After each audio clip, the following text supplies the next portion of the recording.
여러분, 북한이라는 나라를 생각하면 무엇이 떠오르시나요? 아마도 핵무기 개발이나 미사일 발사 같은 소식들이 먼저 떠오르실 겁니다. 하지만 과연 북한 정권은 대체 무엇으로 그 모든 것을 유지하고 또 그들의 체제를 지탱하는 것일까요? 우리가 알지 못하는 그들만의 가장 은밀한 돈줄이 과연 존재할까요? 상상조차 하기 어려운 그들의 비밀 금고라는 것이 정말 있다면 그 실체는 대체 무엇일까요? 그리고 오늘 우리는 바로 그 비밀 금고의 존재를 직접 눈으로 확인하고 심지어 관리까지 했던 한 남자의 충격적인 이야기를 들어볼까 합니다. 이 이야기는 단순한 탈북자의 경험담을 넘어섭니다. 북한 최고 권력층만이 접근할 수 있었던 그들만의 핵심 자금관리 시스템의 민낯을 생생한 증언을 통해 들여다볼 수 있는 아주 특별한 기회가 될 것입니다. 미지의 장막에 가려져 있던 북한 체제의 심장부를 이해하는 데 결정적인 단서가 될 이 이야기에 귀 기울여 주시길 바랍니다. 지금부터 그 은밀한 진실 속으로 함께 들어가 보시죠. 오늘 우리가 만날 인물은 북한의 한 엘리트 간부였습니다. 그가 처음부터 비밀 금고와 관련된 업무를 맡았던 것은 아니었죠. 그는 북한 내부에서 비교적 중요한 직책을 수행하며 국가 경제 시스템의 한 부분에 몸담고 있었습니다. 그러던 어느 날 그의 삶을 송두리째 뒤흔들 비밀스러운 지시가 내려오게 됩니다. 평범한 업무의 연장선이 아니었습니다. 일상과는 확연히 다른 어딘가 모르게 불확실하고 긴장감 넘치는 분위기 속에서 그는 알 수 없는 임무에 배정되었죠. 그가 맡게 된 것은 바로 북한 정권의 비공식적인 자금 조성과 관리 시스템의 일부였습니다. 이는 국가의 공식적인 예산이나 재정 시스템과는 완전히 분리된 그림자처럼 움직이는 돈의 흐름이었습니다.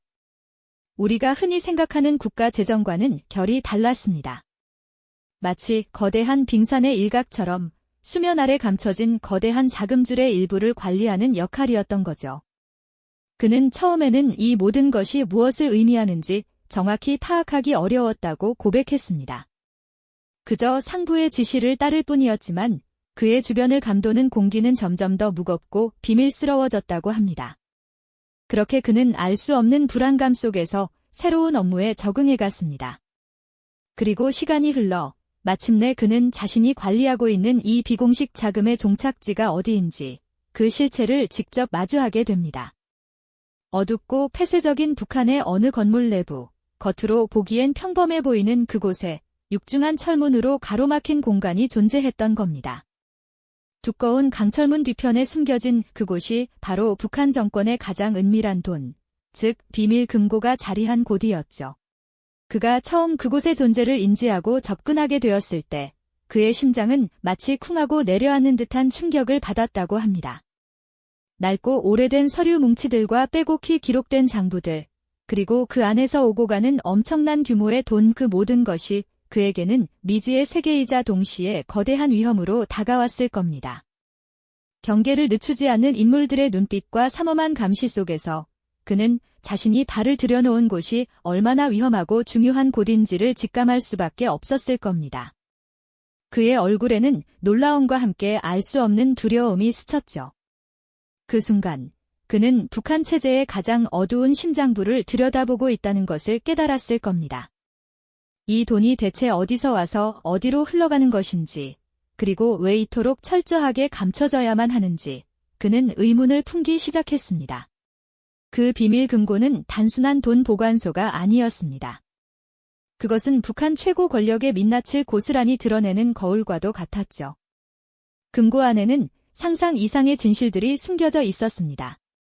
그 진실들은 하나하나가 북한 체제를 지탱하는 은밀한 메커니즘을 보여주는 결정적인 증거들이었습니다. 이 모든 것은 그가 앞으로 겪게 될 충격적인 경험의 서막에 불과했습니다. 지금까지 우리는 한 탈북자가 북한 정권의 비밀 금고와 관련된 업무를 맡게 된 배경과 그가 처음 금고의 존재를 인지하게 된 순간까지의 이야기를 들어보았습니다. 다음 시간에는 그가 직접 목격한 금고의 실제 모습과 그 안에 담겨있던 충격적인 자금의 출처, 그리고 그 돈이 어떻게 북한 체제를 유지하는 동력이 되는지 더욱 깊이 있는 이야기를 전해드리겠습니다. 지난 시간 우리는 한 남자가 북한 정권의 은밀한 비밀 금고 존재를 처음 인지하게 된 순간까지의 이야기를 들어보았습니다. 그 순간 그의 심장에는 단순한 호기심을 넘어선 알 수 없는 두려움과 함께 북한 체제의 가장 깊은 곳을 들여다보고 있다는 섬뜩한 깨달음이 자리했을 겁니다. 이 돈의 정체와 흐름, 그리고 이토록 철저하게 감춰져야만 하는 이유에 대한 의문은 그의 머릿속을 맴돌았죠. 이제 그가 직접 마주했던 비밀 금고의 실제 모습과 그 안에 숨겨져 있던 충격적인 진실들을 함께 살펴보겠습니다. 마침내 그에게 허락된 순간, 비밀 금고의 거대한 문이 육중한 소리를 내며 열렸을 때 그의 눈앞에 펼쳐진 광경은 그야말로 충격 그 자체였다고 합니다. 겉으로는 평범해 보였던 건물의 지하 깊숙한 곳에 자리한 그 금고는 겉모습과는 달리 안으로 들어서는 순간 묘한 공기와 함께 화려하면서도 어두운 이중적인 분위기를 풍겼습니다. 그곳은 단순한 창고가 아니었습니다. 겹겹의 철문과 첨단 감시 장비로 삼엄하게 보호받는 그 공간은 마치 다른 차원의 세계처럼 느껴졌을 겁니다. 내부에는 수많은 지폐 뭉치들이 쌓여 있었는데 오래되어 바스락거리는 낡은 달러화부터 빳빳한 유로화, 엔화까지 전 세계 각국의 화폐들이 마치 휴지 조각처럼 아무렇게나 쌓여 있었죠. 단순히 돈만이 아니었습니다. 번쩍이는 금괴와 다이아몬드 같은 귀금속들, 그리고 서방 세계의 최고급 명품 시계와 자동차 키, 심지어는 고가의 미술품까지 상상을 초월하는 재화들이 마치 거대한 보물창고처럼 가득 채워져 있었다고 합니다. 그는 그곳에서 북한 최고 권력층의 민낯을 보게 됩니다. 이토록 엄청난 부가 대체 어디서 왔을까요? 그 돈의 출처는 우리가 상상하는 것보다 훨씬 더 검고 어두웠습니다. 먼저 북한 정권은 국제사회의 제재를 비웃듯이 다양한 불법 외화벌이 사업을 펼쳐왔습니다. 겉으로는 합법적인 무역회사나 식당 등을 가장했지만 그 이면에는 외화를 벌어들이기 위한 온갖 편법과 불법적인 수단들이 동원되었죠. 또한 전 세계를 무대로 은밀하게 펼쳐지는 마약 유통망의 한 축을 담당하며 막대한 이득을 취했습니다. 헤로인이나 필로폰 같은 치명적인 마약들이 북한의 손을 거쳐 암거래 시장으로 흘러들어가며 그들의 금고를 채우는 주요 수단이 되었던 겁니다. 더욱 경악스러운 것은 국가 주도로 이루어진 위조 지폐 제조였습니다. 그들은 슈퍼노트라 불리는 정교한 위조 달러화를 찍어내어 국제 금융시장에 유통시키며 세계 경제를 교란시키는 동시에 자신들의 주머니를 채웠습니다. 뿐만 아니라 국제사회의 강력한 제재에도 불구하고 무기 밀거래를 통해 핵과 미사일 개발에 필요한 자금을 확보하는 데 주력했습니다. 지하 금고에는 이 모든 불법적인 활동의 결과물들이 고스란히 쌓여 있었던 것이죠. 이 돈들은 단순히 개인의 부를 축적하는 데 사용된 것이 아니었습니다. 북한이라는 거대한 체제를 유지하고 최고 권력자의 안위를 보장하며 그들의 야망을 실현시키는 데 필요한 핵심 동력이었습니다. 그렇다면 이 피 묻은 돈들은 과연 어디에 쓰였을까요? 가장 먼저 떠오르는 것은 최고위층의 사치와 향락입니다. 인민들이 하루하루 끼니를 걱정하며 고통받는 동안 그들은 이 돈으로 해외에서 명품을 들여오고 호화로운 파티를 열며 상상하기 어려운 사치스러운 생활을 영위했습니다. 고급 양주와 외제차, 값비싼 가구와 전자제품들이 그들의 생활을 채웠죠. 하지만 이 돈의 사용처는 단순히 사치에만 국한되지 않았습니다. 북한 정권의 가장 큰 목적 중 하나인 핵과 미사일 개발 프로그램에 막대한 자금이 투입되었습니다. 국제사회의 비난에도 불구하고 끊임없이 핵무기와 미사일 개발을 강행하는 원동력이 바로 이 비밀 금고에서 나온 것이었습니다. 또한 해외에서 활동하는 공작원들의 활동 자금이나 외교관들의 체제 유지를 위한 비용으로도 사용되었을 겁니다. 해외 공작 활동은 북한 정권이 외부 세계에 영향력을 행사하고 정보를 수집하는 중요한 수단이었으니까요. 그리고 무엇보다 중요한 것은 충성 자금의 개념입니다. 이 돈은 정권에 대한 엘리트 계층의 충성심을 사고 이탈을 막기 위한 뇌물로도 활용되었습니다. 최고 권력자의 생일이나 중요한 정치적 행사가 있을 때마다 이 금고에서 나온 돈과 물품들이 주요 간부들에게 하사되며 그들의 충성심을 더욱 강화하는 도구로 쓰였던 것이죠. 이처럼 비밀 금고는 북한 체제를 지탱하는 은밀한 메커니즘의 심장부였으며 그 안에 도는 체제 유지를 위한 피와 같았습니다. 그는 이 모든 것을 직접 목격하며 북한 정권의 잔인하고도 추악한 본질을 뼈저리게 깨달았을 겁니다. 그는 북한 체제의 가장 은밀하고 추악한 민낯을 마주하게 되었죠. 최고 권력의 어두운 돈줄, 그 비밀 금고의 실체를 뼈저리게 깨달은 순간부터 그의 삶은 돌이킬 수 없는 위험에 빠져들기 시작했습니다. 그가 알게 된 진실은 너무나 거대했고 그 대가는 상상 이상으로 가혹했으니까요. 북한 정권에게 있어 이 비밀 금고는 단순한 자금이 아니었습니다. 체제를 유지하고 권력을 공고히 하는 심장부와도 같았죠. 따라서 이 심장부의 존재와 운영 방식을 알게 된 자는 살아있는 증거이자 동시에 언제든 제거될 수 있는 위험한 존재로 낙인 찍힐 수밖에 없었습니다. 어느 날부터인가 그의 주변에는 알 수 없는 그림자들이 드리워지기 시작했습니다. 일상 속에서 느껴지는 미세한 변화들, 왠지 모르게 자신을 주시하는 듯한 시선들, 그리고 발걸음 하나하나를 쫓는 듯한 묘한 기척들이 그를 옥죄어 왔을 겁니다. 처음에는 단순한 착각이거나 과민 반응이라고 생각하며 애써 외면하려 노력했겠죠. 하지만 이내 그것이 단순한 기우가 아니었음을 깨닫게 됩니다. 그의 집 주변을 맴도는 낯선 인물들, 사소한 대화에도 불쑥 끼어드는 의심스러운 질문들, 그리고 때로는 직접적으로 전달되는 경고의 메시지까지. 북한 정권은 자신들의 은밀한 정보가 외부로 새어나가는 것을 막기 위해 상상할 수 없을 정도로 잔인하고 철저한 감시망을 가동하고 있었으니까요. 감시의 눈길은 마치 거미줄처럼 촘촘하게 그의 일상을 휘감았습니다. 밤이 되면 창문 밖 그림자 하나에도 심장이 철렁하고 낮에는 길을 걷다가도 자신도 모르게 뒤를 돌아보게 되는 불안감에 시달렸을 겁니다. 자신이 내뱉는 말 한마디, 스쳐 지나가는 표정 하나까지도 누군가에게 보고될 거라는 섬뜩한 생각에 사로잡혔겠죠. 이 모든 것이 마치 보이지 않는 벽처럼 그를 가두고 숨통을 조여오는 듯했을 겁니다. 특히 사랑하는 가족에게까지 이 위협이 미칠 수 있다는 사실은 그를 더욱 깊은 공포 속으로 몰아넣었습니다.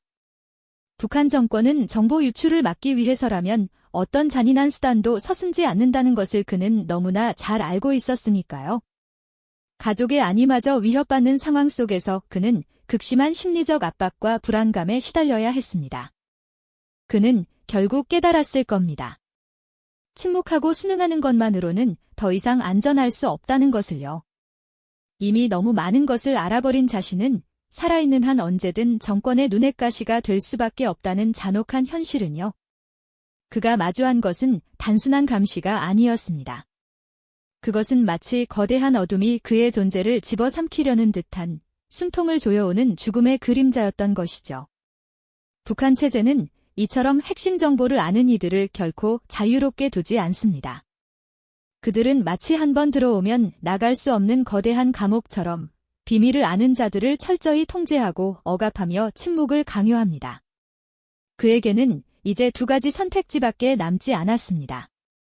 영원히 침묵하며 감시 속에서 살아가거나 아니면 모든 것을 걸고 이 지옥 같은 현실에서 벗어나는 것. 그는 생명의 위협 속에서 처절한 고민을 거듭했을 겁니다. 이처럼 비밀 금고의 실체를 알게 된 대가는 한 개인에게 지울 수 없는 상처와 끝없는 위협을 안겨주었습니다. 그가 짊어져야 했던 감시와 공포는 북한 정권이 얼마나 잔인하고 철저하게 체제를 유지하는지, 그리고 그 체제 속에서 진실을 아는 것이 얼마나 위험한 일인지를 여실히 보여주는 증거라고 할 수 있겠습니다. 그의 심장은 아마도 매 순간 불안감으로 뛰었을 테죠. 그가 마주한 감시와 공포는 그의 숨통을 조여오는 현실이었을 겁니다. 북한 정권의 소나귀에서 벗어나기 위해 그에게 남은 길은 오직 하나, 목숨을 건 탈출뿐이었죠. 어둠이 짙게 깔린 밤, 차가운 강물을 헤치고 철조망을 넘는 그 순간, 그의 심장은 폭발할 듯 뛰었을 겁니다.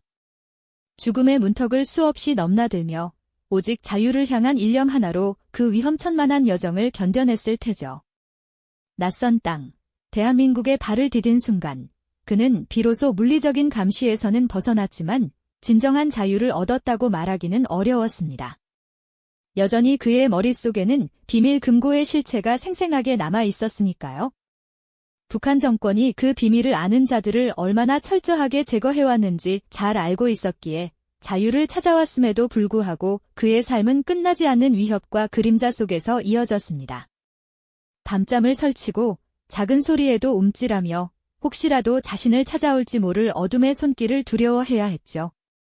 그의 가족에게까지 위협이 미칠까 하는 불안감은 마치 시퍼런 칼날처럼 그의 일상을 짓눌렀습니다.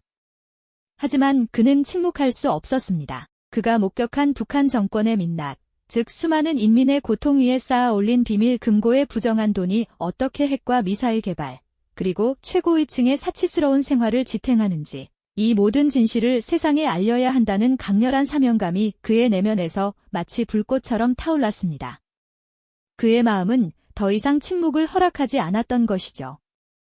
어쩌면 그는 자신에게 닥쳐올 더 큰 위험을 알면서도 진실을 외면하는 것은 더 큰 죄악이라는 생각에 사로잡혔을지도 모릅니다. 이것은 단순한 정보의 폭로를 넘어 그가 짊어져야 할 거대한 짐이었죠. 그의 용기 있는 증언은 북한 체제의 가장 어두운 심장부를 세상에 드러내는 결정적인 순간이었습니다. 그의 목소리를 통해 우리는 비로소 북한 정권이 우리가 상상하는 것 이상으로 은밀하고 잔인한 방식으로 그들의 체제를 유지하고 있다는 사실을 깨닫게 됩니다. 그들의 비밀 금고는 단순한 자금 창고가 아니었습니다. 그것은 곧 체제 유지를 위한 피 묻은 돈이었고 인민의 피와 땀으로 얼룩진 비극의 상징이었던 것이죠. 이 금고는 최고 권력층의 배를 채우고 억압적인 통치를 강화하며 국제사회의 비난 속에서도 핵무기 개발을 멈추지 않는 북한 정권의 잔혹한 맨얼굴을 여실히 보여줍니다. 마약 거래, 위조 지폐 유통, 무기 거래 등 온갖 불법적인 수단으로 모아진 이 검은 돈은 북한 체제의 심장과도 같은 역할을 하며 그들의 생존 방식을 결정하는 가장 중요한 요소로 작용하고 있습니다. 한 개인의 증언이 이토록 거대한 체제의 본질을 뒤흔들 수 있다는 사실은 놀랍지 않나요? 이 진실은 우리에게 깊은 울림을 전하고 있습니다. 그의 증언은 단지 과거의 이야기가 아닙니다. 오늘날에도 북한 정권이 건재할 수 있는 이유, 그리고 국제사회에 끊임없이 위협을 가하고 있는 그들의 영향력을 이해하기 위해서는 바로 이 비밀 금고의 존재를 알아야만 합니다. 이 금고는 북한 인권 문제의 근원이자 동북아시아 평화 정착을 가로막는 가장 큰 걸림돌 중 하나라고 할 수 있겠죠. 우리는 이 진실을 언제까지 외면할 수 있을까요? 그리고 이 모든 위험을 무릅쓰고 진실을 말하는 용기 있는 목소리에 우리는 어떻게 응답해야 할까요? 그들의 비밀 금고는 여전히 어둠 속에서 작동하고 있으며 그 짙은 그림자는 지금 이 순간에도 드리워져 있습니다. 이 이야기는 단지 한 탈북자의 비극적인 경험을 넘어 우리 모두가 지금 이 순간 직면해야 할 중요한 질문을 던지고 있는 셈입니다. 우리가 이 진실을 어떻게 받아들여야 할지 말이죠. 이 영상이 도움이 되셨다면 좋아요와 구독 부탁드립니다. 여러분의 응원이 제게 큰 힘이 됩니다. 다음 영상에서도 더 유용한 정보를 공유하겠습니다. 감사합니다.